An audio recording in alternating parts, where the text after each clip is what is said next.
Satan affrontera toujours les croyants. Jésus-Christ a accompli un miracle que tout le monde, y compris ses détracteurs, ne pouvait pas ignorer. Le Messie a publiquement formé 2 yeux pour un aveugle qui a demandé de l'aide. Pendant ce temps, malgré le fait que le miracle de Jésus était trop grand pour être ignoré, les pharisiens ont quand même fait appel au courage pour trouver une excuse pour le critiquer.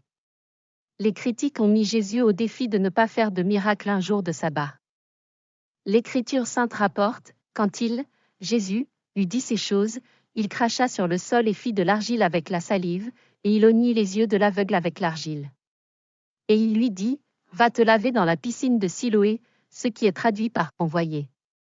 Il alla donc se laver, et revint en voyant. Ils amenèrent aux pharisiens celui qui était autrefois aveugle. Or, c'était un sabbat quand Jésus a fait l'argile et a ouvert les yeux. Alors les pharisiens lui demandèrent à nouveau comment il avait recouvré la vue. Il leur dit, il a mis de l'argile sur mes yeux, je me suis lavé et je vois. C'est pourquoi certains pharisiens ont dit, cet homme n'est pas de Dieu, car il n'observe pas le sabbat.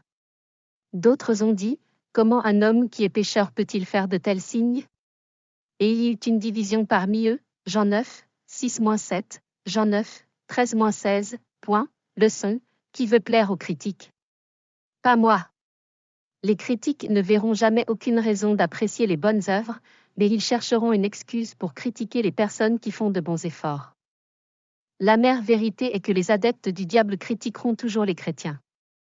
Leur intention est de frustrer les bons efforts, mais aucun enfant de Dieu ne devrait prêter attention au diable. Au lieu d'essayer de satisfaire les critiques, nous devrions rester concentrés et satisfaire Dieu à tout prix. Notre objectif à long terme devrait être de prêcher l'Évangile et de faire la volonté de Dieu, malgré toute opposition. Cependant, Dieu réserve de grandes récompenses à ses enfants qui restent fermes dans la foi.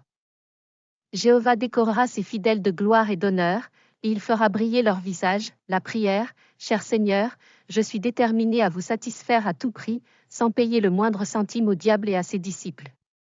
S'il vous plaît, oignez et donnez-moi la grâce de rester concentré et de vous satisfaire dans mes commissions.